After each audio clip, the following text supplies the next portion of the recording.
ഒരു മനുഷ്യന്റെ ദുആ അല്ലാഹു സ്വീകരിക്കണമെങ്കിൽ, ഒരാളുടെ ദുആ അല്ലാഹു സ്വീകരിക്കണമെങ്കിൽ വെറുതെ ചോദിച്ചാ പോരാ. 6 നിയമങ്ങൾ പാലിച്ചുകൊണ്ട് ദുആ ചെയ്താൽ ആ മനുഷ്യന്റെ ദുആയിന് ഇജാബത്തുണ്ടെന്ന് നബി മുഹമ്മദ് മുസ്തഫ സല്ലല്ലാഹു അലൈഹി വസല്ലമ തങ്ങൾ പറയുമ്പോൾ ഒന്നാമത്തെ കാര്യം എന്തെന്നറിയുമോ? ഒന്നാമത്തെ കാര്യം എന്താണ്? പഠിച്ചോ. എത്രയോ കാലം കൊണ്ട് ദുആ ചെയ്യുന്നു, ഉസ്താദേ എന്റെ ദുആയിക്ക് ഉത്തരം കിട്ടാത്തതിന്റെ കാരണം ഇത് തന്നെയാണ് എങ്കിൽ അല്ലാഹുവിന്റെ ഖുർആൻ പറയുകയാ, ദുആ ചെയ്താ സ്വീകരിക്കണമെങ്കിൽ ഒന്നാമത്തെ മാനദണ്ഡം എന്താ? യാ അയ്യുഹല്ലദീന ആമനൂ തൂബൂ ഇലല്ലാഹി തൗബതൻ നസൂഹാ.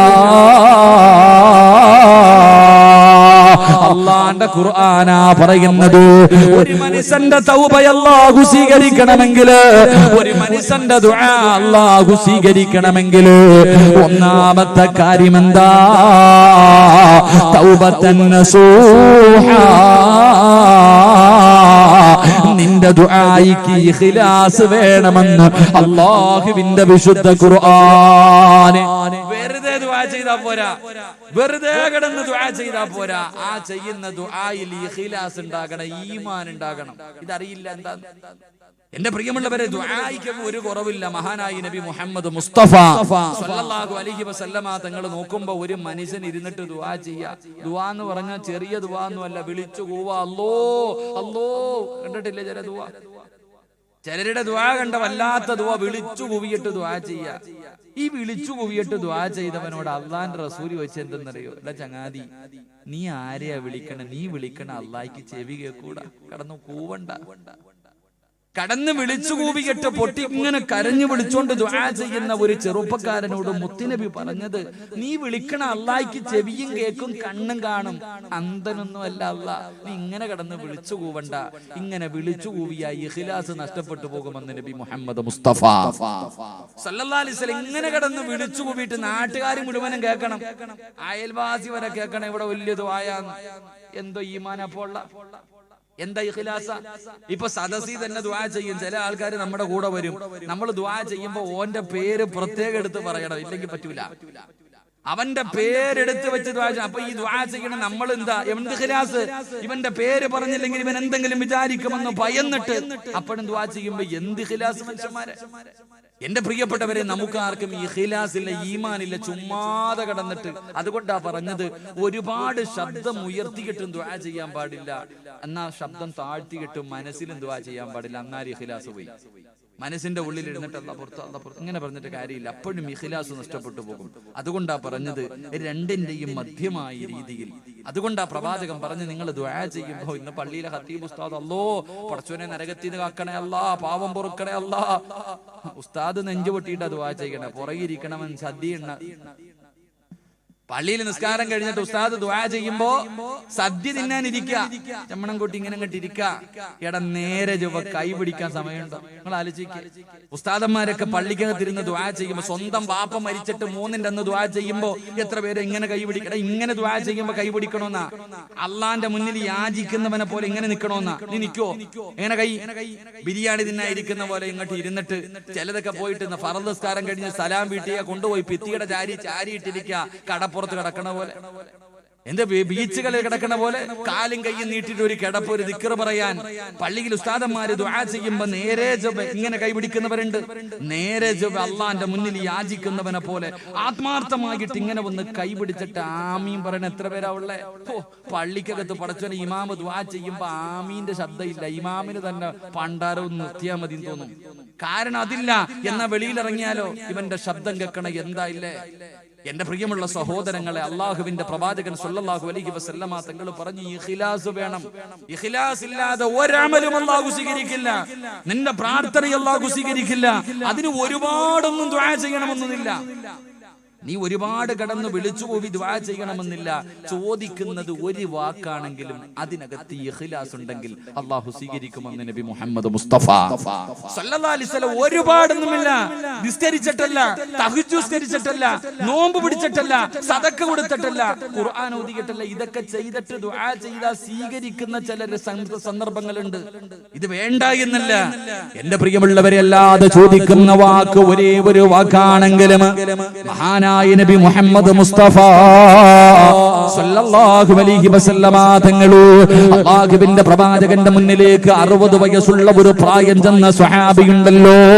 അല്ലാഹുവേ, നേരെ നടക്കാൻ പോലും കഴിയുന്നില്ല. കാലിന് മുടന്തുള്ള അംർ ഇബ്നു ജമൂഹ് റളിയല്ലാഹു തആല അൻഹു അല്ലാഹുവിന്റെ പ്രവാചകന്റെ മുന്നിലേക്ക് കരഞ്ഞുകൊണ്ട് കടന്നു വരികയാണ്. യാ റസൂലല്ലാഹ്, അല്ലാഹുവിന്റെ നബിയേ, മുത്തുനബിയുടെ മുന്നിലേക്ക് കരഞ്ഞുകൊണ്ട് കടന്നു വരികയാ. റസൂലുള്ളാഹി ചോദിക്കുന്നു, എന്തിനാ കരയുന്നത്? നബിയേ, എന്റെ മക്കൾ യുദ്ധത്തിന് പോകാൻ എന്നെ അനുവദിക്കുന്നില്ല.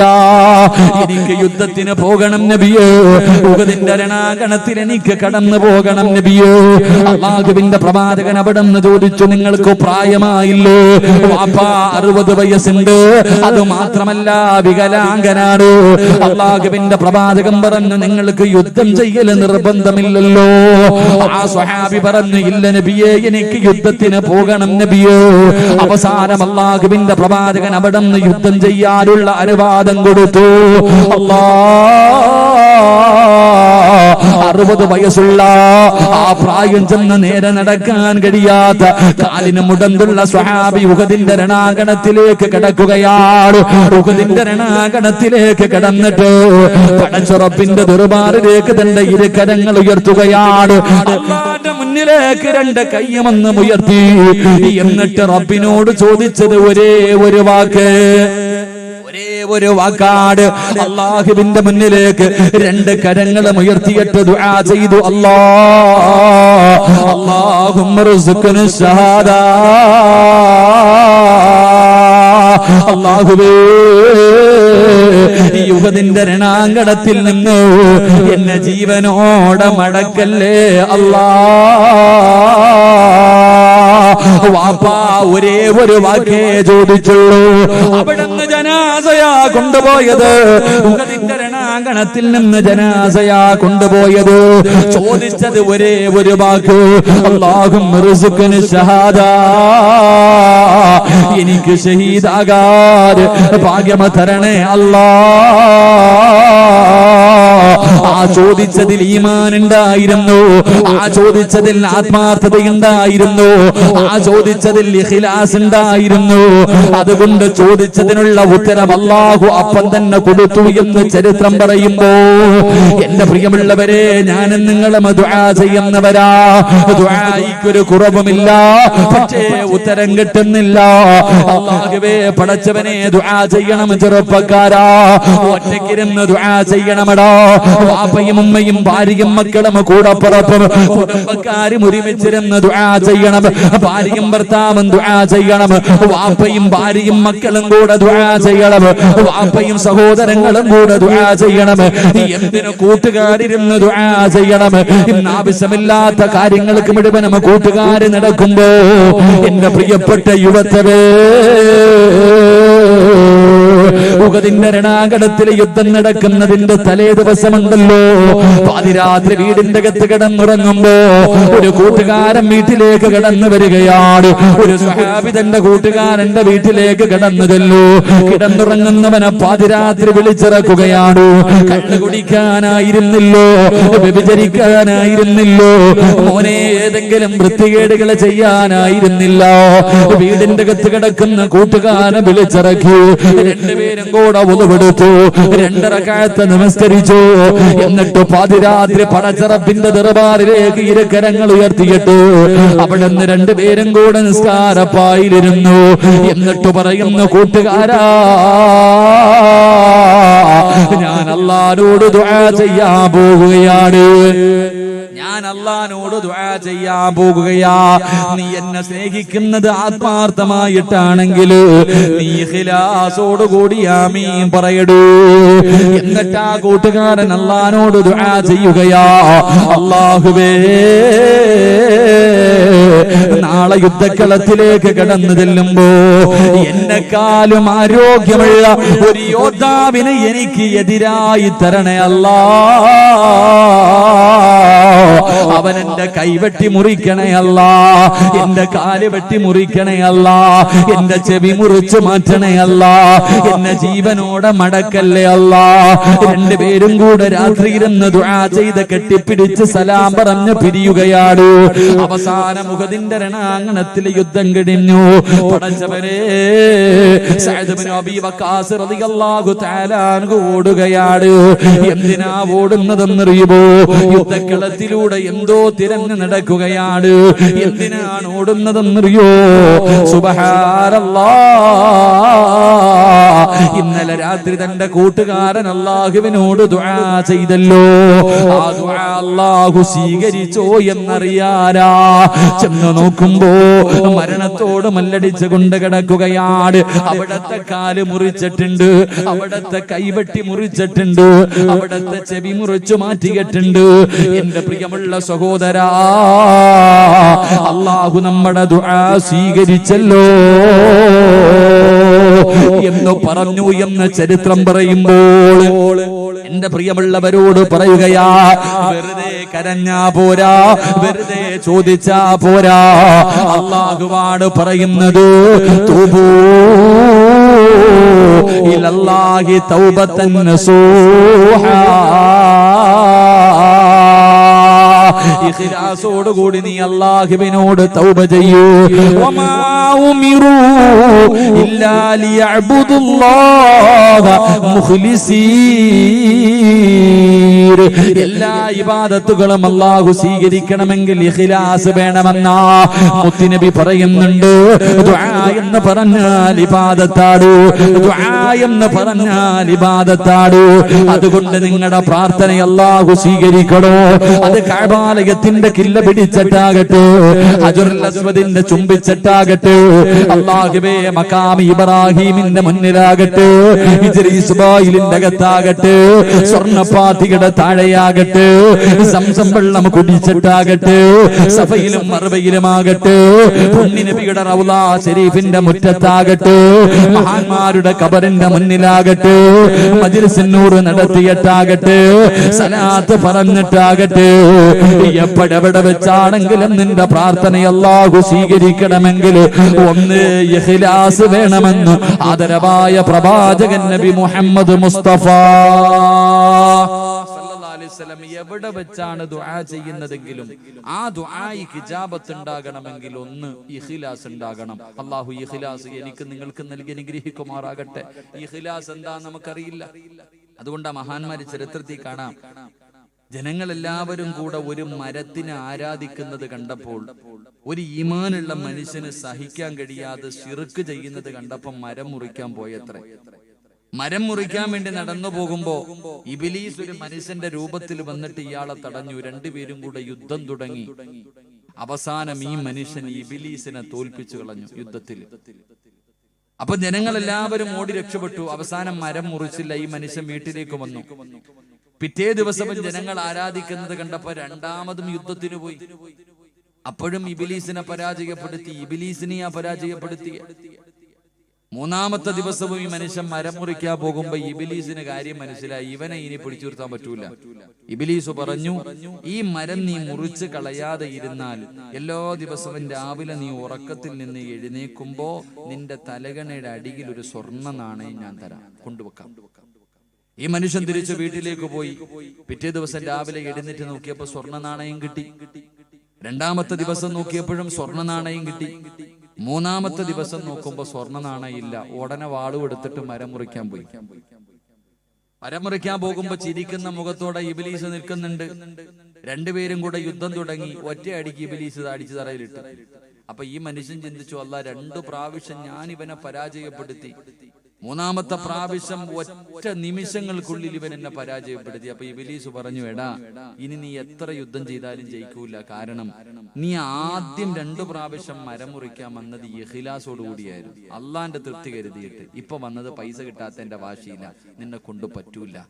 എന്റെ പ്രിയമുള്ളവരെ, നമ്മുടെ എല്ലാ കാര്യങ്ങളും അതുപോലെ തന്നെ ഏത് കാര്യമാണെങ്കിലും മഹാനായ സയ്യിദുന അലി ഇബ്നു അബീ ത്വാലിബ് റളിയല്ലാഹു തആല അൻഹു ഒരുപാട് സ്വഹാബികളെ കൊന്ന ഒരുത്തനെ യുദ്ധത്തിൽ പിടിച്ച് കൊല്ലാൻ വേണ്ടി താഴെ തള്ളിയിട്ടു. ഒരുപാട് സഹാബത്തിനെ കൊന്നവനാ, അത്രയ്ക്കും വലിയ ശത്രു. അവന്റെ നെഞ്ചത്ത് കയറിയിട്ട് കഴുത്തിൽ കത്തി വെച്ച് മുറിക്കാൻ, കഴുത്ത് വെട്ടിമുറിക്കുന്നതിന് വേണ്ടി കഴുത്തിന്റെ തൊണ്ടക്കുടിയിലേക്ക് കത്തിവെച്ചു. ആ സമയത്ത് ആ മനുഷ്യൻ കാർക്കിച്ച് അലിയാര് തങ്ങളുടെ മുഖത്തേക്ക് കാർക്കിച്ച് തുപ്പി.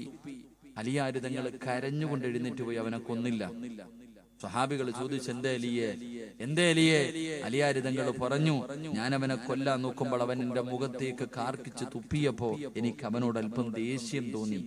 ആ രംഗത്തിൽ ഞാൻ അവനെ കൊന്ന അള്ളാന്റെ മുന്നിൽ ഞാൻ മറുപടി പറയേണ്ടി വരും, അതുകൊണ്ടാണ് ഞാൻ ചെയ്യാഞ്ഞതെന്ന് മഹാനായ സയ്യിദുന അലി ഇബ്നു അബീ ത്വാലിബ് റളിയല്ലാഹു തആല അൻഹു. അതുകൊണ്ട് എന്റെ പ്രിയപ്പെട്ടവരോട് പറയുകയാ, നീ അള്ളാഹുവിനോട് എപ്പോ ദുആ ചെയ്താലും അള്ളാഹു സ്വീകരിക്കണമെങ്കിൽ ആ ചോദിക്കുന്നതിൽ ഈമാനോടുകൂടി ചോദിക്ക്, ഇഖ്ലാസോടുകൂടി ചോദിക്ക്, ആത്മാർത്ഥമായിട്ട് ചോദിക്ക്. അള്ളാഹുവിന്റെ ദുആയ്ക്ക് ഇജാബത്ത് തരുമെന്ന് നബി മുഹമ്മദ് മുസ്തഫ സ്വല്ലല്ലാഹു അലൈഹി വസല്ലം. അള്ളാഹു നമുക്ക് ഈമാൻ നൽകുമാറാകട്ടെ.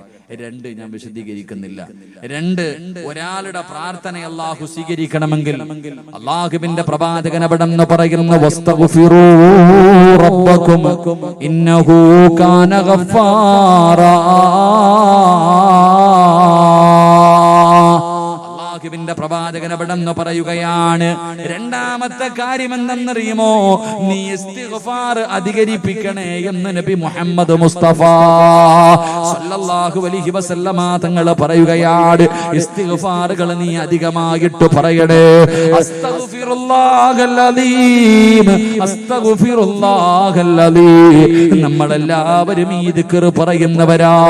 വെറുതെ കയ്യിൽ തസ്ബീഹ് വെച്ചിട്ട് അസ്തഗ്ഫിറുല്ലാ അസ്തഗ്ഫിറുല്ലാ അസ്തഗ്ഫിറുല്ലാ വെറുതെ പറയാനുള്ള ദിക്റല്ല ഉമ്മ. എന്താണ് അസ്തഗ്ഫിറുല്ലാ എന്നറിയുമോ? അസ്തഗ്ഫിറുല്ലാ എന്ന് പറയുന്നത് ഒരു തൗബയാണെന്ന് നബി മുഹമ്മദ് മുസ്തഫ സല്ലല്ലാഹു അലൈഹി വസല്ലമ തങ്ങൾ പറയുകയാണ്. നിന്റെ ജീവിതത്തിൽ ചെയ്തു കൂട്ടിയ പാപങ്ങൾ മുഴുവനും അല്ലാഹുവേ ഞാൻ ഒരുപാട് പാപം ചെയ്തു പോയല്ലോ എന്ന് ഓർത്തുകൊണ്ട് മനസ്സറിഞ്ഞിട്ട് ഒരേ ഒരു പ്രാവശ്യം ജീവിതത്തിൽ ഒരുപാട് പാപം ചെയ്ത ഒരു മനുഷ്യന് ആ ചെയ്തു പോയ പാപങ്ങളെ കുറിച്ച് ഓർത്തുകൊണ്ട്, റബ്ബേ ഒരുപാട് പാപങ്ങൾ എന്റെ ജീവിതത്തിൽ സംഭവിച്ചു പോയി തമ്പുരാനെ, നീ അത് പുറത്തുതാ അല്ലാ. അസ്തഗ്ഫിറുല്ലാഹൽ അലീം എന്നൊരു പ്രാവശ്യം നീ പറഞ്ഞാൽ നിന്റെ പാപങ്ങൾ മുഴുവനും അല്ലാഹു പുറത്തു തരുമെന്ന് ആദരവായ പ്രവാചകൻ നബി മുഹമ്മദ് മുസ്തഫ സല്ലല്ലാഹു അലൈഹി വസല്ലം. അസ്തഗ്ഫിറുല്ലാ എന്ന് പറയുന്നത് ഒരു തൗബയാ. നിന്റെ ജീവിതത്തിൽ ചെയ്തു കൂട്ടിയ പാപം മുഴുവനും പൊറുക്കണമെങ്കിൽ ഒറ്റ അസ്തഗ്ഫിറുല്ലാ പറഞ്ഞാൽ മതി. പക്ഷെ പറയേണ്ടത് പോലെ പറയണം. നീ അങ്ങനല്ല കയ്യിൽ ഇങ്ങനെ വെച്ചിട്ട് അസ്തഗ്ഫിറുല്ലാ അസ്തഗ്ഫിറുല്ലാ അസ്തഗ്ഫിറുല്ലാ ഇങ്ങനെ പറഞ്ഞിട്ട് കാര്യമില്ല. ഇങ്ങനെ പറഞ്ഞാൽ പാപം ഉണ്ടാവത്തുള്ളൂ, നീ നരകത്തിൽ പോകും. അല്ലാഹു കാത്തിരക്ഷിക്കുമാറാകട്ടെ, അല്ലാഹു കാത്തിരക്ഷിക്കുമാറാകട്ടെ. അസ്തഗ്ഫിറുല്ലാ എന്ന് പറഞ്ഞ വെറുതെ പറയാനുള്ളതല്ല, ആ ദിക്റിന് വലിയ മഹത്വമുണ്ട്.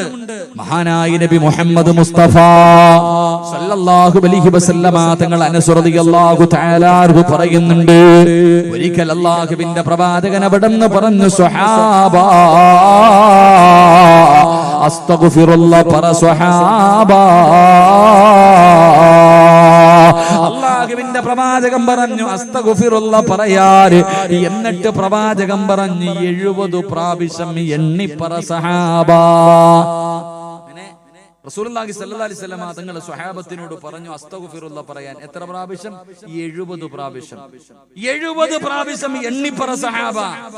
അനസ് റളിയല്ലാഹു തആല അൻഹു പ്രവാചകനോട് ചോദിച്ചു, നബിയെ 70 എന്ന് പറയാൻ കാരണം എന്താ 70 പ്രാവശ്യം അസ്തഗ്ഫിറുല്ലാ പറഞ്ഞ? പ്രവാചകൻ സ്വല്ലല്ലാഹു അലൈഹി വസല്ലം തങ്ങൾ പറയുന്നു, 70 പ്രാവശ്യം അസ്തഗ്ഫിറുല്ലാ പറഞ്ഞ അല്ലാഹു അവന് 7 പ്രതിഫലം കൊടുക്കുമെന്ന് നബി മുഹമ്മദ് മുസ്തഫ. ഉറക്കെ പറ, നബി മുഹമ്മദ് മുസ്തഫ സല്ലല്ലാഹു അലൈഹി വസല്ലം ഒരു പാപവും ചെയ്യാത്ത പ്രവാചകൻ 70 പ്രാവശ്യം 100 പ്രാവശ്യം അസ്തഗ്ഫിറുല്ലാഹ് പറഞ്ഞു എന്ന് ചരിത്രം പഠിപ്പിക്കുമ്പോൾ എന്റെ പ്രിയമുള്ള സഹോദരങ്ങളെ, ഇന്നത്തെ രാത്രി മുതൽ, ഇന്നത്തെ ഈ ദിവസം മുതൽ ഓർമ്മയുള്ള കാലത്തോളം, മരിക്കുന്ന കാലത്തോളം 70 പ്രാവശ്യമെങ്കിലും അസ്തഗ്ഫിറുല്ലാഹ് പറയണം. അള്ളാഹു ഭാഗ്യം നൽകുമാറാകട്ടെ. നിയ്യത്ത് ചെയ്യുന്നവര് കൈപൊക്ക്, പ്രതിഫലം പറയാം. പൊക്കണ്ടവനൊക്കെ പൊക്കിക്കോ. ഈ പൊക്കാത്തവന്മാരൊക്കെ കൈ പൊക്കാത്തത് ഓർത്ത് കരയും. അത്ര ഞാൻ പറയും. പ്രതിഫലം പറയുമ്പോ നീ ആലോചിക്കും, പൊക്കിയില്ലല്ലോ അല്ലാഹ്. ഞാൻ ഈ പ്രതിഫലം അങ്ങോട്ട് പറയുമ്പോ നീ ചിന്തിക്കും, പടച്ചവനെ പൊക്കാൻ പറ്റിയില്ലല്ലോ, ഇയാൾ ഇനി ഒരവസരം കൂടെ തന്നേക്കണം. അങ്ങനൊന്നും ഇല്ല. വേണമെങ്കിൽ ഇപ്പൊ പൊക്കിക്കോ. 7 പ്രതിഫലം പറയും, ദുആ ചെയ്ത് പിരിയും. താല്പര്യമുള്ളവര് കൈപൊക്കും. ഇന്നു മുതൽ 70 പ്രാവശ്യം അസ്തഗ്ഫിറുല്ലാഹ് പൊക്കണമെങ്കിൽ നല്ല പോലെ പൊക്കിക്കോ. ചിലപ്പോ ഇതിന്റെ പേരിലാണ് നീ അല്ലാഹ് സ്വർഗം തരുന്നത്. അള്ളാഹു രക്ഷപ്പെടുത്തുമാറാകട്ടെ. എന്താ അമിനാത്ത നിന്റെ കൈ പൊങ്ങാത്ത? എന്നെ പൊക്കാൻ ക്രൈം വേണോ? പൊക്കും. കുറച്ച് കഴിയുമ്പോ ഞാൻ പറയാം, ഈ ചിരി അങ്ങ് മാറും. അള്ളാഹു നിനക്ക് ഞാൻ ഈ കൈ പൊക്കിയവർക്ക് കൊടുക്കുന്ന പ്രതിഫലം പറയുമ്പോ ഈ ചിരി അങ്ങ് മാറും. നീ ഇരുന്നു കരയും ഇവിടെ ഇരുന്ന്. അള്ളാഹു കാത്തുരക്ഷിക്കുമാറാകട്ടെ. അള്ളാഹു കാത്തുരക്ഷിക്കുമാറാകട്ടെ. ഒന്ന് അല്ലാഹുവിന്റെ പ്രവാചകൻ സല്ലല്ലാഹു അലൈഹി വസല്ലമ തങ്ങൾ പറയുകയാ, 70 പ്രാവശ്യം അസ്തഗ്ഫിറുല്ലാഹ് പറയുന്ന മനുഷ്യ, അല്ലാഹു നിനക്ക് തരുന്ന ഒന്നാമത്തെ പ്രതിഫലം എന്തെന്നറിയുമോ? ഇന്നത്തെ ദിവസം നീ ചെയ്ത 700 പാപങ്ങൾ അല്ലാഹു പുറത്തു തരുമെന്ന് മുത്തുനബി മുഹമ്മദ് മുസ്തഫ സല്ലല്ലാഹു അലൈഹി വസല്ലം. എത്ര പ്രതിഫലം? ഇന്നത്തെ ദിവസം നീ 70 പ്രാവശ്യം അസ്തഗ്ഫിറുല്ലാഹൽ അലീം എന്ന് പറഞ്ഞാൽ ഇന്ന് ചെയ്ത 700 പാപങ്ങൾ അല്ലാഹു പുറത്തു തരുമെന്ന് നബി മുഹമ്മദ് മുസ്തഫ. ഉറക്കെ പറ നബി മുഹമ്മദ് മുസ്തഫ. ഉറക്കെ പറ നബി മുഹമ്മദ് മുസ്തഫ. 2 അസ്തഗ്ഫിറുല്ലാഹ് വെറുതെ ഇല്ല. മഹാനായ ഹസൻ ബസ്രി റളിയല്ലാഹു തആല അൻഹുവിന്റെ മുന്നിൽ ഇന്നത്തെ ഈ സാഹചര്യവുമായിട്ട് ഏറ്റവും അനുയോജ്യമായതാ. ഹസൻ ബസ്രി റളിയല്ലാഹു തആല അൻഹുവിന്റെ മുന്നിൽ ഒരാൾ വന്നിട്ട് പറഞ്ഞു, തങ്ങളെ മഴയില്ല, തങ്ങളെ ഉണ്ടോ മഴ?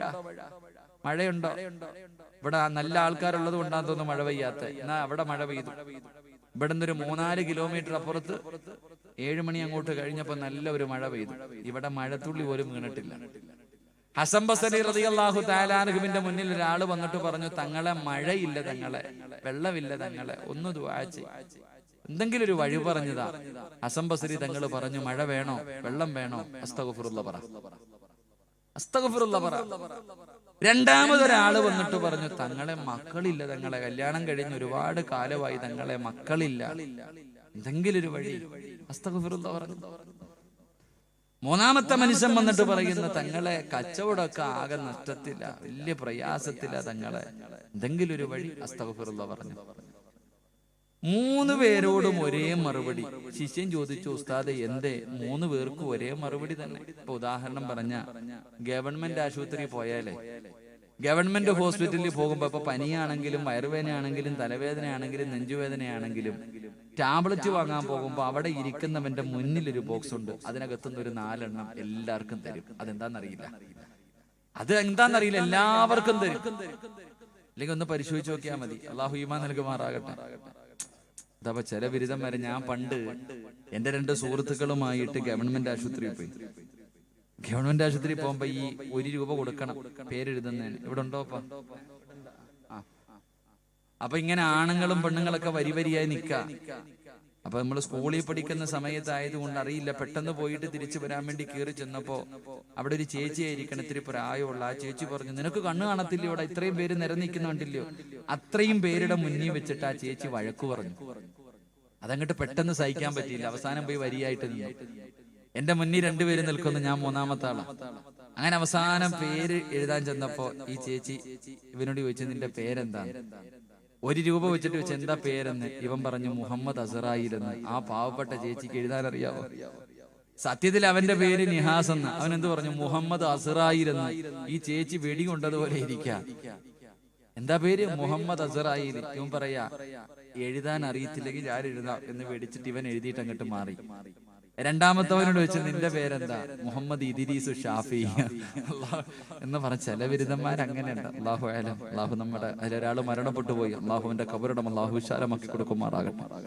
എന്റെ പ്രിയമുള്ള സഹോദരങ്ങളെ, ഞാൻ പറഞ്ഞു വന്നത്, ശിഷ്യൻ ഗുരുനാഥനോട് ചോദിച്ചു, 3 പേർക്ക് ഒരു മരുന്നല്ലേ പറഞ്ഞേ?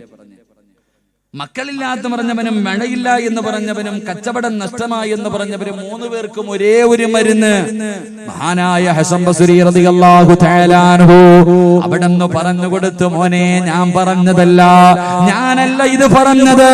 അല്ലാഹുവിന്റെ വിശുദ്ധമായ ഖുർആനിൽ ഒരായത്ത് കാണാം, യുർസിലിസ് സമാ അലൈക്കും മിദ്റാറാ വയംദിദുകും ബിഅംവാലിൻ വബനീർ. അല്ലാഹ് പറഞ്ഞത് യുർസിലിസ് സമാ അലൈക്കും മിദ്റാറാ. എന്റെ പ്രിയമുള്ളവരെ, ഇന്ന് മഴയില്ല, വെള്ളമില്ല, പടച്ചവനെ കുടിക്കാൻ പോലും വെള്ളമില്ലാതെ പ്രയാസപ്പെടുന്ന കാലവാ. ജനങ്ങൾ മഴയ്ക്ക് വേണ്ടി ദുആ ചെയ്യുന്ന കാലവാ. മഴ വേണോ? നിന്റെ കിണറ്റില് വെള്ളം വേണോ? കുടിക്കാൻ നിനക്ക് വെള്ളം വേണോ? ഇന്ന് അയൽവാസികൾക്ക് പോലും കൊടുക്കാൻ മടിയാണ്. പലരും വെള്ളം കൊടുക്കാത്തത് തീർന്നു പോകുമെന്ന് കരുതിയട്ടാ. എങ്കിൽ എന്റെ പ്രിയമുള്ളവരെ, അല്ലാഹുവിന്റെ പ്രവാചകൻ അവിടെന്ന് പറയുന്നു, സ്വഹാബാ, 3 കാര്യങ്ങൾ ആര് ചോദിച്ചാൽ കൊടുക്കണേ എന്ന് നബി മുഹമ്മദ് മുസ്തഫ സല്ലല്ലാഹു അലൈഹി വസല്ലമ തങ്ങൾ പറയുന്ന 3 കാര്യങ്ങൾ ആര് ചോദിച്ചാലും കൊടുക്കണം. അവിടെ ജാതിയില്ല, അവിടെ മതമില്ല, അവിടെ നിറമില്ല. ഒന്നാമത്തെ കാര്യം, കുടിക്കാൻ ആര് വെള്ളം ചോദിച്ചാൽ കൊടുക്കണേ സഹാബാ. എന്റെ പ്രിയമുള്ളവരെ, കുടിവെള്ളം മുട്ടിക്കരുത്. ചോദിച്ചാ കൊടുക്ക്. വെള്ളം തരുന്നവൻ അല്ലാഹുവാണ്, വെള്ളം തരുന്നവൻ അല്ലാഹുവാണ്. കൊടുത്താലേ കൂടുകയുള്ളൂ. അതുകൊണ്ട് എന്റെ പ്രിയമുള്ളവരെ, അല്ലാഹുവിന്റെ ഖുർആനാ പറഞ്ഞത്, മഴ വേണോ വെള്ളം വേണോ? അസ്തഗ്ഫിറുല്ലാഹല്ലദീ. എന്റെ പ്രിയമുള്ളവരെ, 2 മക്കളില്ല, വിവാഹം കഴിഞ്ഞ് ഒരുപാട് കൊല്ലങ്ങളായി സാരേ മക്കളില്ലാതെ കരയുകയാ. വെറുതെ ഹോസ്പിറ്റലിൽ പോയി പൈസ കളയണ്ട, വെറുതെ ഹോസ്പിറ്റലിൽ പോയിട്ട് പൈസ കളയണ്ട. അള്ളാഹു മക്കളില്ലാത്തവർക്ക് മക്കളെ കൊടുത്ത് അനുഗ്രഹിക്കുമാറാകട്ടെ. എല്ലാരും വിചാരിച്ചിരിക്കണത് ആശുപത്രിയിൽ പോയ അമ്മമാര് വേറെ പണിയൊന്നുമില്ല, പൈസ ഉണ്ടാക്കാൻ പറ്റുന്ന എളുപ്പ വഴി. അങ്ങോട്ട് ചെന്നാ പറയും ഗർഭപാത്രമില്ല, കൗണ്ടിങ് ഇല്ല, അതില്ല, ഇതില്ല, എന്തില്ല. ചങ്ങാതി, മക്കൾ എന്ന് പറയുന്നത് അള്ളാഹു തരുന്ന സമ്മാനവാ. അത് അല്ലാഹ് ചിലർക്ക് കൊടുക്കും, ചിലർക്ക് കൊടുക്കൂല.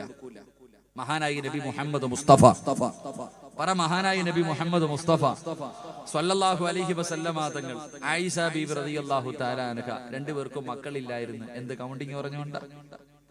ആയിഷ ബീവിക്ക് മക്കളില്ലായിരുന്നു, എന്ത് ഗർഭപാത്രം ഇല്ലാത്തോണ്ടാ? ആയിഷ ബീബി ഇല്ലേ, മുത്തുനബിയുടെ ഭാര്യ ആയിഷ ബീബി റളിയല്ലാഹു തആല അൻഹയ്ക്ക് മക്കളില്ലായിരുന്നു. എന്തുകൊണ്ടാ? അല്ലാഹ് കൊടുത്തില്ല. അതന്നെ. എന്റെ പ്രിയമുള്ള സഹോദരങ്ങളോട് സഹോദരിമാരോട് പറയാ, മക്കളെ വേണോ? മക്കളെ വേണോ? അല്ലാഹ് പറഞ്ഞു, അസ്തഗ്ഫിറുല്ലാഹ് പറ, മക്കളെ കിട്ടും. അല്ലാഹു ഈമാൻ നൽകുമാറാകട്ടെ. അസ്തഗ്ഫിറുല്ലാഹ് പറ, ആ ടാബ്ലറ്റ് എപ്പോഴും കഴിക്കും മക്കൾ. പിന്നെ ചിലർക്ക് ഹോബിയ, മക്കൾ ഇല്ലാത്തതല്ല ഏറ്റവും വലിയ വേദന, ഇല്ലാത്തവന്റെ അടുക്ക പോയി ചോദിക്കും, വിശേഷമായില്ലേ?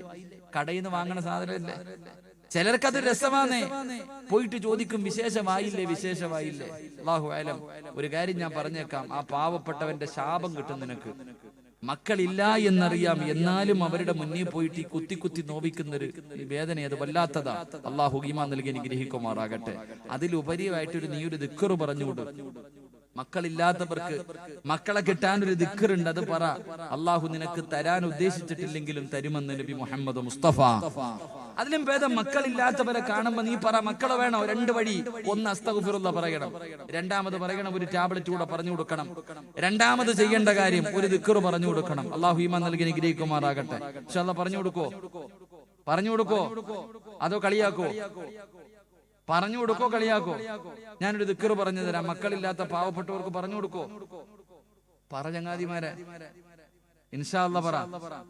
മഹാനായ കലീമുല്ലാഹി മൂസാ നബി അലൈഹിസ്സലാം, മൂസാ നബിയുടെ മുന്നിൽ ഒരു പെണ്ണ് വന്നിട്ട്, ഒരു സാലിഹത്തായ പെണ്ണ് വന്നിട്ട് പറഞ്ഞു, മൂസാ നബിയെ, അള്ളാഹിനോട് സംസാരിച്ച പ്രവാചകനാണല്ലോ, എനിക്ക് വേണ്ടി ദുആ ചെയ്യ്, എനിക്ക് മക്കളില്ല,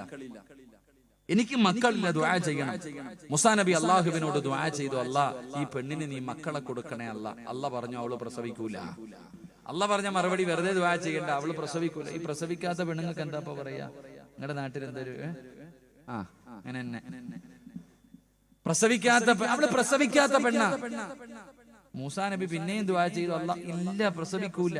3 പ്രാവശ്യവും അള്ളാന്റെ മറുപടി ഇത് തന്നെ. ഈ പെണ്ണ് പോയി. ഈ പെണ്ണിതൊന്നും പറഞ്ഞില്ല, പോയി. കുറെ നാള് കഴിഞ്ഞിട്ട് ഈ പെണ്ണ് നിറവയറുമായിട്ട് മൂസാ നബിയുടെ മുന്നിൽ വന്നിട്ട് പറയാ, നബിയെ ഞാൻ ഗർഭിണിയാണ്, എന്റെ കുഞ്ഞ് സാലിഹത്താകാൻ വേണ്ടി ദുആ ചെയ്യണം. മൂസാ നബി കണ്ണും തെള്ളി നിൽക്കുക. കാരണം അള്ളയാ പറഞ്ഞ ഇവള് പ്രസവിക്കൂല, അള്ളാഹുവാണ് പറഞ്ഞത് ഇവള് പ്രസവിക്കൂല, പക്ഷെ ഇവള് ഗർഭിണിയായിരിക്കുന്നു. ആ സമയത്ത് മൂസാ നബി അലൈഹിസ്സലാം അള്ളാഹുവിനോട് ചോദിച്ചു, ഉത്തര പടച്ചോനെ എന്തു പറ്റി അല്ലാ? ആ സമയത്ത് ജിബ്രീൽ അലൈഹിസ്സലാം പറഞ്ഞു കൊടുത്തു, മൂസാ നബിയെ, അള്ളാഹു ആ പെണ്ണ് പ്രസവിക്കാത്തവളാണെന്ന് പറഞ്ഞപ്പോഴും ആ പെണ്ണൊരു ദിക്റാ പറഞ്ഞു. അള്ളാഹു പ്രസവിക്കാത്തവളാണെന്ന് പറഞ്ഞപ്പോഴും ആ പെണ്ണ് ഒരു ദിക്റാ പറഞ്ഞ്. ആ ദിക്റ് പറഞ്ഞത് കാരണം അള്ളാഹു തന്റെ തീരുമാനം മാറ്റി എന്ന് നബി മുഹമ്മദ് മുസ്തഫ. അപ്പൊ അതുകൊണ്ട് ഇൻഷാ അല്ലാഹ് മക്കളില്ലാത്തവർക്ക് പറഞ്ഞു കൊടുക്കേണ്ട ദിക്റ് യാ റഹീമു യാ അല്ലാഹ്. ഇതെന്നെ കരുണയുള്ള അല്ലാഹ്. അള്ളാഹു നീ പ്രസവിക്കില്ല എന്ന് പറഞ്ഞപ്പോൾ ആ പെണ്ണ് പറഞ്ഞത് കരുണയുള്ള റബ്ബേനെ വിളിച്ചേ. അതുകൊണ്ട് അള്ളാഹു മക്കളെ കൊടുത്തു. എന്റെ പ്രിയമുള്ളവരെ, ഈ ദിക്ർ മക്കളില്ലാത്ത പാവങ്ങൾക്ക് പറഞ്ഞു കൊടുക്കണം. അള്ളാഹു ആ പാവങ്ങൾക്ക് മക്കളെ കൊടുത്ത് അനുഗ്രഹിക്കുമാറാകട്ടെ. അപ്പൊ 2, എന്റെ പ്രിയമുള്ള സഹോദരങ്ങളെ, മക്കളെ വേണോ? അവിടെ നിന്ന് പറഞ്ഞു കൊടുത്തത് അസ്തഗ്ഫിറുല്ലാഹല്ലദീ. 3, കച്ചവടം മുഴുവനും വല്ലാത്ത നഷ്ടത്തിലാണ് ഉസ്താദേ, വല്ലാത്ത പ്രയാസത്തിലാണ്. മോനെ പറയടാ, നിന്റെ കച്ചവടത്തിൽ ലാഭം വേണോ? പറഞ്ഞു അസ്തഗ്ഫിറുല്ലാഹല്ലദീ. കച്ചവടമില്ലാതെ കിടന്ന് കഷ്ടപ്പെടുന്നവർ നീയും പറയണം അസ്തഗ്ഫിറുല്ലാഹ്. ഭാര്യയോട് പറയണം പറയാൻ അസ്തഗ്ഫിറുല്ലാഹ്. പെങ്ങളെ, നീ അസ്തഗ്ഫിറുല്ലാഹ് പറഞ്ഞാലേ നിന്റെ ഭർത്താവിന് കച്ചവടമുള്ളൂ, എങ്കിലേ നിനക്ക് തിന്നാൻ അന്നമുള്ളൂ. അതുകൊണ്ട് പറഞ്ഞു അസ്തഗ്ഫിറുല്ലാഹല്ലദീ. ഈ പ്രതിഫലം നിങ്ങൾക്കുള്ളതാ. ഈ സദസ്സിലിരുന്ന് കൊണ്ട് കൈയുയർത്തിയവർക്ക് പടച്ചറപ്പ് തരുന്ന പ്രതിഫലമാ. മഹാനായ പ്രവാചകൻ അവിടെ ഏതെങ്കിലും ഒരു മനുഷ്യൻ ഇസ്തിഗ്ഫാറിനെ അധികരിപ്പിച്ചാൽ അല്ലാഹു തരുന്ന പ്രതിഫലം എന്തെന്നറിയോ? അല്ലാഹു നിനക്ക് താങ്ങാൻ കഴിയാത്ത വേദന തരില്ല എന്ന് നബി മുഹമ്മദ് മുസ്തഫ സല്ലല്ലാഹു അലൈഹി വസല്ലമ തങ്ങൾ പറയുകയാണ്. താങ്ങാൻ കഴിയാത്ത വേദനയുണ്ടല്ലോ പടച്ചവരെ, താങ്ങാൻ കഴിയാത്ത വേദനയുണ്ടല്ലോ, വല്ലാത്ത ദുഃഖമാണല്ലോ. ക്യാൻസർ എന്ന് പറയുന്ന രോഗമെങ്ങാടും നിനക്ക് പിടിപെട്ടു പോയാൽ നീ കഷ്ടപ്പെട്ട് സമ്പാദിച്ച സമ്പാദ്യം മുഴുവനും വെച്ച് ചികിത്സിച്ചാലും മാറാത്ത രോഗമാണല്ലോ. താങ്ങാൻ കഴിയുമോ പൊന്നുമോര്? താങ്ങാൻ കഴിയുമോ പൊന്നുമോര്? നിന്റെ കിഡ്നിയെങ്ങാണം പോയാൽ ഒരു തുള്ളി മൂത്രം പോലും പോകാതെ പടച്ചവനെ മാറ്റി വെക്കണമെങ്കിൽ 20-30 ലക്ഷമാണ്.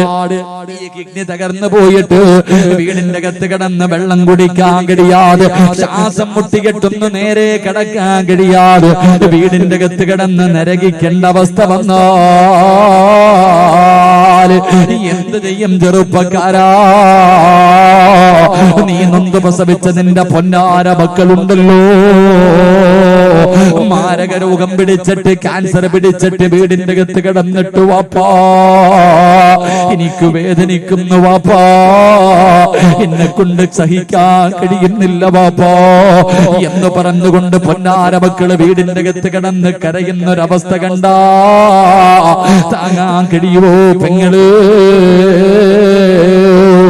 അതുകൊണ്ട് എന്റെ പ്രിയപ്പെട്ട പെങ്ങളോട് പറയുകയാ, പറഞ്ഞോ അസ്തഗ്ഫിറുല്ലാഹല്ലദീ. താങ്ങാൻ കഴിയാത്ത വേദന അല്ലാഹു തരൂല. എന്റെ പ്രിയമുള്ള സഹോദരാ,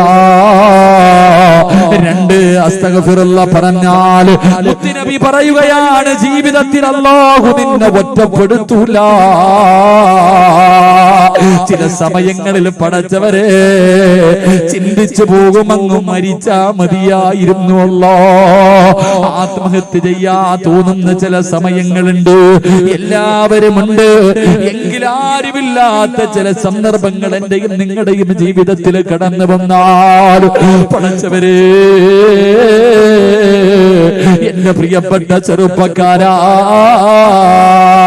നിന്റെ പ്രിയപ്പെട്ട ഭാര്യയുണ്ടല്ലോ, നിന്റെ പ്രിയപ്പെട്ട ഭാര്യയുണ്ടല്ലോ, അല്ലാഹുവേ നിന്റെ മക്കളെ മുഴുവനും നിന്റെ കയ്യിൽ പെട്ടെന്നൊരു ദിവസം ഏൽപ്പിച്ചിട്ട് അവളെങ്ങാണം മരണപ്പെട്ടു പോയാൽ അവസാന കബറടക്കി പാതിരാത്രി നീ നിന്റെ വീടിന്റെ അകത്തിരിക്കുമ്പോ നിന്റെ ചെറിയ മക്കള് നിന്റെ അടുക്കൽ വന്നിട്ട് വാപ്പാ എനിക്കുമ്മയെ കാണണം വാപ്പാ, എനിക്കുമ്മയെ കാണണം, എന്റെ ഉമ്മയെ വിടൂ എന്ന് നിന്റെ പൊന്നാര മക്കളെങ്ങാനും ചോദിച്ചാ കെട്ടിപ്പിടിച്ച് കരയാനല്ലാതെ എന്ത് കഴിയും ചെറുപ്പക്കാരോ? പൊന്നു പെങ്ങളെ പറഞ്ഞു മോളെ അസ്തഗ്ഫിറുല്ലാഹ്, ഇന്ന് നിനക്ക് ഭർത്താവുണ്ട്, ഭർത്താവിന്റെ വീട്ടുകാരുണ്ട്, നിന്റെ കുടുംബക്കാരുണ്ട്. പക്ഷേ നിന്റെ ഭർത്താവങ്ങാടെ പെട്ടെന്നങ്ങ് മരിച്ചുപോയാ പിന്നെ ഭർത്താവിന്റെ വീട്ടുകാർക്ക് നിന്നെ വേണ്ട. കുറച്ചു നാള് നിന്റെ വീട്ടുകാര് നോക്കും, അത് കഴിഞ്ഞാൽ അവർക്കും ബാധ്യതയാ മോളെ. വീടിന്റെ അകത്ത് പൊന്നാര മക്കളെ പിടിച്ചിരുന്ന് കരയാനല്ലാതെ എന്ത് ചെയ്യും പെങ്ങള്? അല്ലാഹുവേ അതുകൊണ്ട് പറഞ്ഞു അസ്തഗ്ഫിറുല്ലാഹ്, എന്റെ പ്രിയപ്പെട്ടവരെ നൊന്ത് പ്രസവിച്ച പൊന്നാര മക്കളുണ്ടല്ലോ, ആ മക്കളുടെ മയ്യത്ത് കാണാൻ കഴിയോ ചെറുപ്പക്കാരാ? നിന്റെ പൊന്നാര മക്കളെ വെള്ളത്തുണിയിൽ പൊതിഞ്ഞ് നിന്റെ മുന്നിൽ കൊണ്ടുവന്ന് വെച്ച് തന്നാൽ എങ്ങനെ കഴിയുവടാ? നിന്റെ നെഞ്ചത്ത് കിടന്ന് കളിച്ച മക്കളുടെ നെഞ്ചിന്റെ മുകളിൽ പിടിമണ്ണ് വാരിയിടാ കഴിയോ? ഇന്ന് വയലിന് വരുന്നതിന് മുമ്പ്, ഞാൻ ഇങ്ങോട്ട് വരുന്നതിന് മുമ്പ് നിങ്ങളുടെ പരിസരത്തുള്ള മുസ്തഫ എന്ന് പറയുന്ന ചെറുപ്പക്കാർ പടച്ചവനെ അവിടെ കഴിഞ്ഞ പ്രാവശ്യം വയലിന് വന്നപ്പെടും, ഒരു മാസത്തിന് മുമ്പ് ഞാൻ അവിടെ വയൽ വന്നപ്പെടും, ആ പൊന്നുമോന് വേണ്ടി ദുആ ചെയ്തിട്ട് പോയതാ. പക്ഷേ ഇന്ന് അവന്റെ വീട്ടിലേക്ക് കടന്നു ചെന്ന് ദുആ ചെയ്തിട്ടാ വരുന്നത്. ആ ചെറുപ്പക്കാരൻ പറഞ്ഞു, ഉസ്താദേ എന്റെ ഭാര്യയുടെ കരച്ചിൽ ഇതുവരെ മാറിയിട്ടില്ല. പടച്ചവനെ രോഗം പിടിച്ച് കിടന്നിരുന്ന പൊന്നുമോട്, എപ്പോഴും ചുമന്നുകൊണ്ട് നടന്നിരുന്ന പൊന്നുമോ, അവൻ അല്ലാഹുവിന്റെ വിധിക്ക് മുന്നിൽ തലതാഴ്ത്തിയിട്ട് യാത്രയാകുമ്പോ മരിച്ച കബറടക്കി 8 ദിവസങ്ങളായി. എന്നാലും അവർക്ക് താങ്ങാൻ കഴിയുന്നില്ലല്ലോ. ആരെ കൊണ്ടാ താങ്ങാൻ കഴിയാ? പടച്ചവനെ ഞാനിപ്പോ ഉംറയ്ക്ക് പോയപ്പോ 3.5 വയസ്സുള്ള ഒരു പൊന്നുമോ, അല്ലാഹുവേ മക്കത്ത് വെച്ചല്ലേ മരണപ്പെട്ടു പോയത്. മക്കത്ത് വെച്ചിട്ടാ അല്ലാഹുവേ ആ പൊന്നുമോന്റെ ഉമ്മയുടെ ചാരത്തേക്ക് പടച്ചവനെ എന്റെ ഒരു പ്രിയ സുഹൃത്ത് കൊണ്ടുപോയി. ഉസ്താദേ ആ പാവങ്ങളെ ഒന്ന് സമാധാനിപ്പിക്കു ഉസ്താദ്.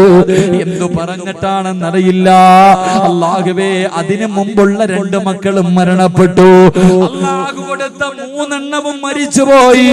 ആ ഉമ്മയോട് ഞാനെന്ത് പറയാരാ? ആ പാവപ്പെട്ട പെങ്ങളുടെ കണ്ണിങ്ങനെ നിറഞ്ഞൊടുകുമ്പോ ആർക്കാ താങ്ങാൻ കഴിയാ? ആർക്കാ താങ്ങാൻ കഴിയാ? അതുകൊണ്ട് പറഞ്ഞു, അസ്തഗ്ഫിറുല്ലാഹല്ലദീ, നിനക്ക് താങ്ങാൻ കഴിയാത്ത വേദന അല്ലാഹു തരൂല. 2 നിന്നെ ജീവിതത്തിൽ അല്ലാഹു ഒറ്റപ്പെടുത്തൂല. 3 കൈവക്കാൻ പറഞ്ഞപ്പോ മടിച്ച ചെറുപ്പക്കാരാ, പറയാൻ പറഞ്ഞില്ലടോ. ഒരു നിയ്യത്ത് തയ്യാറാ പറഞ്ഞത്, ഒരു നിയ്യത്ത് തയ്യാ പറഞ്ഞപ്പോ അതിന് പോലും മനസ്സില്ലാത്ത പെങ്ങള്. ഈ കൈപൊക്കിയവർക്ക് അല്ലാഹു കൊടുക്കുന്ന 3ാമത്തെ പ്രതിഫലം, മോനെ മരിക്കുന്ന കാലം വരെ ഒരാളുടെ മുന്നിലും നിനക്ക് കൈനീട്ടി യാചിക്കേണ്ട അവസ്ഥ അല്ലാഹു തരില്ല. വെള്ളിയാഴ്ച പള്ളിയുടെ മുന്നിൽ പോയിട്ട് ജുമാ കഴിഞ്ഞ് ഇറങ്ങി വരുന്നവരോട്, പടച്ചവരെ മക്കളെ കെട്ടിക്കാ പൈസയില്ല, മരുന്ന് വാങ്ങാ പൈസയില്ല, പടച്ചവനെ ഭക്ഷണം കഴിക്കാ പൈസയില്ലോ, എന്തെങ്കിലും തരടേ എന്ന് പറഞ്ഞ് യാചിക്കുന്നവരെ കാണുന്നവരല്ലോ.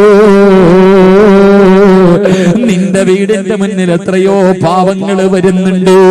കൈപൊക്കാൻ മടിച്ചവര്, ഈ കൈപൊക്കിയവർക്ക് അല്ലാഹു കൊടുക്കുന്ന പ്രതിഫലം നീ ഉദ്ദേശിക്കാത്ത രീതിയിൽ അല്ലാഹു നിനക്ക് റിസ്ക് തരുമെന്ന് നബി മുഹമ്മദ് മുസ്തഫ. ഉറക്കെ പറ, നബി മുഹമ്മദ് മുസ്തഫ. കൈ പൊക്കിയവനെ മരിക്കണ കാലം വരെ ഒരാളുടെ മുന്നിലും പോയിട്ട് യാചിക്കേണ്ട ഗതി അള്ളാഹു നിനക്ക് വരുത്തൂല. അള്ളാഹു നമ്മളെ കാത്തുരക്ഷിക്കുമാറാകട്ടെ. കൈ പൊക്കാൻ നിനക്ക് മടിയായിരുന്നല്ലോ, കൈ പൊക്കാൻ ഇതിനകത്ത് പലർക്കും മടിയായിരുന്നല്ലോ. നിന്റെ അവസ്ഥ അറിയില്ല. അള്ളാഹു കാത്തുരക്ഷിക്കുമാറാകട്ടെ. ഞാൻ അപ്പോഴേ പറഞ്ഞില്ലേ, കരയൂന്ന്, നീ പിരിവെടുക്കേണ്ടി വരും. അള്ളാഹു കാത്തുരക്ഷിക്കുമാറാകട്ടെ. പ്രവാചകൻ സല്ലല്ലാഹു അലൈഹി വസല്ലമ തങ്ങൾ പറഞ്ഞു, അസ്തഗ്ഫിറുല്ലാ പറ. മരിക്കണ കാലം വരെ നീ ഉദ്ദേശിക്കാത്ത രീതിയിൽ അള്ളാഹു നിനക്ക് റിസ്ക് തരുമെന്ന് നബി മുഹമ്മദ് മുസ്തഫ സല്ലല്ലാഹു അലൈഹി. അല്ലാഹുവേ പടച്ചവനെ, നീ ഞങ്ങളെ കാത്തുരക്ഷിക്കണേ തമ്പുരാനെ. അല്ലാഹുവേ മാരകമായ അറുത്തു മുറിക്കുന്ന രോഗങ്ങൾ ഞങ്ങൾക്ക് തരല്ലേ അല്ലാ. പടച്ചവനെ, കഷ്ടപ്പെട്ട് സമ്പാദിച്ചത് മുഴുവനും വിറ്റ് ചികിത്സിച്ചാലും മാറാത്ത ഒരു രോഗവും തരല്ലേ റബ്ബേ. അല്ലാഹുവേ പടച്ചവനെ, ഞങ്ങൾ ആരെയും നീ ദുനിയാവിലിട്ട് നരകിപ്പിക്കല്ലേ അല്ലാ.